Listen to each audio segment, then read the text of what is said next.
بسم اللہ الرحمن الرحیم۔ السلام علیکم ناظرین، میں ہوں روہیل خان اور آپ دیکھ رہے ہیں روہیل وائس چینل۔ محترم عزیز دوستو، حضرت داؤد علیہ السلام اللہ تعالیٰ کے بڑے جلیل القدر پیغمبر تھے۔ اللہ تعالیٰ نے آپ کو ایک بڑی سلطنت کا بادشاہ بنایا تھا۔ حضرت داؤد علیہ السلام کی 99 بیویاں تھیں۔ اس کے بعد آپ علیہ السلام نے ایک ایسی عورت کو نکاح کا پیغام بھیجا جس کو پہلے سے ہی ایک آدمی نے نکاح کا پیغام بھیجا ہوا تھا، لیکن آپ کا پیغام پہنچنے کے بعد اس عورت کے گھر والوں نے اس آدمی کو منع کر دیا اور آپ سے اس عورت کا نکاح ہو گیا۔ یہ بات نہ تو شرعاً ناجائز تھی اور نہ اس زمانے کے رسم و رواج کے خلاف تھی، لیکن حضرات انبیاء علیہ السلام کی شان بہت اعلیٰ ہوتی ہے۔ یہ آپ کے منصب عالی کے مناسب نہ تھا اور اللہ تعالیٰ کو آپ کی یہ ادا پسند نہ آئی، اس لیے اللہ تعالیٰ کی مرضی یہ ہوئی کہ آپ کو اس پر آگاہ کر دیا جائے۔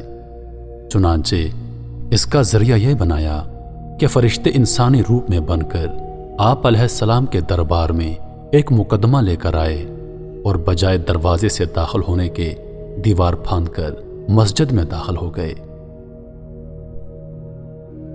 آپ علیہ السلام ان لوگوں کو دیوار پھاندتا دیکھ کر کچھ گھبرا گئے تو فرشتوں نے کہا کہ آپ ڈریے نہیں، ہم دو فریق ہیں، ایک نے دوسرے پر زیادتی کی ہے، لہٰذا آپ ہمارا ٹھیک ٹھیک فیصلہ کر دیجئے اور ہمیں سیدھی راہ پر چلائیے۔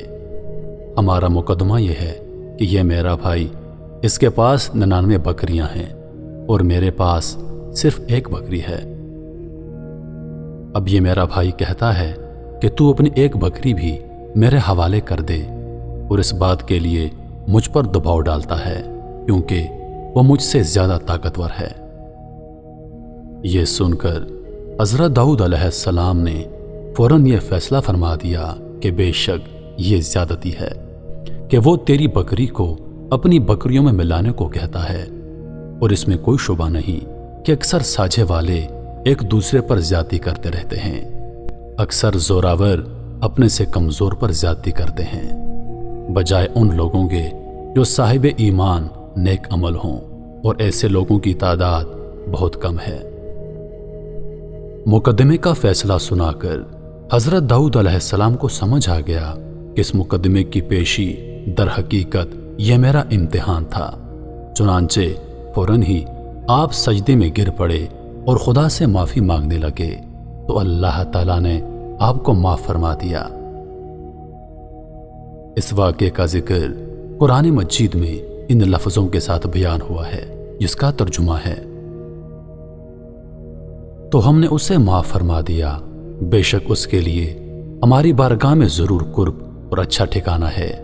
اے داؤد، بے شک ہم نے تجھے زمین میں نائب کیا، تو لوگوں میں سچا حکم کر اور خواہش کے پیچھے نہ جانا کہ تجھے اللہ کی راہ سے بہکا دے گی۔ محترم عزیز دوستو، حضرات انبیاء علیہ السلام کی شان بہت ہی عظیم الشان ہوتی ہے، اور چھوٹی چھوٹی باتوں پر بھی اللہ تعالیٰ کی طرف سے ان حضرات کو آگاہی دی جاتی ہے۔ میرے عزیز دوستو، اللہ پاک ہمیں اور اس دنیا کے ظالم حکمرانوں اور مظلوموں پر ظلم کرنے والوں کو بار بار منع کرتا ہے کہ مظلوم پر ظلم مت کرو اور اپنے سے کمزوروں کے ساتھ زیادتی مت کرو، کیونکہ اللہ اس سے شدید ناراض ہوتا ہے۔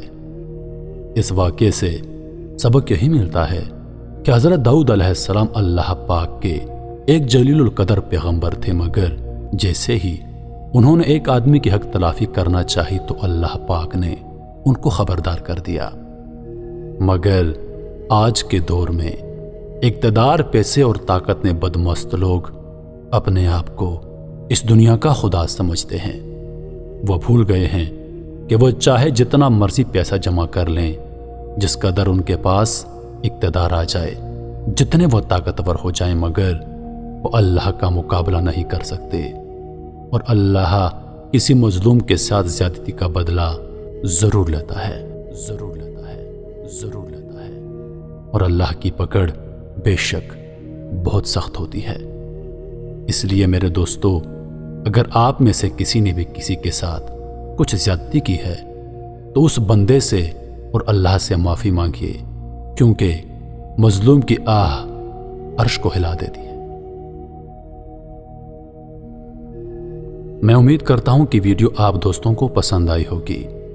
ویڈیو پسند آ جائے تو لائک اور شیئر ضرور کر دیجیے گا، اور آنے والی ویڈیوز کے لیے ہمارے چینل کو سبسکرائب کر دیں اور ساتھ میں موجود بیل کے آئیکن کو دبا دیں تاکہ ہماری ہر نئی آنے والی ویڈیو سب سے پہلے آپ تک پہنچے۔ مجھے دیجیے اجازت، زندگی رہی تو اگلی بار ایک اور ویڈیو لے کر آپ کی خدمت میں حاضر ہوں گا۔ تب تک کے لیے خدا حافظ۔ اللہ پاک آپ سب کا حافظ و نگہبان۔ ہنستے رہیے اور ہمیشہ مسکراتے رہیے۔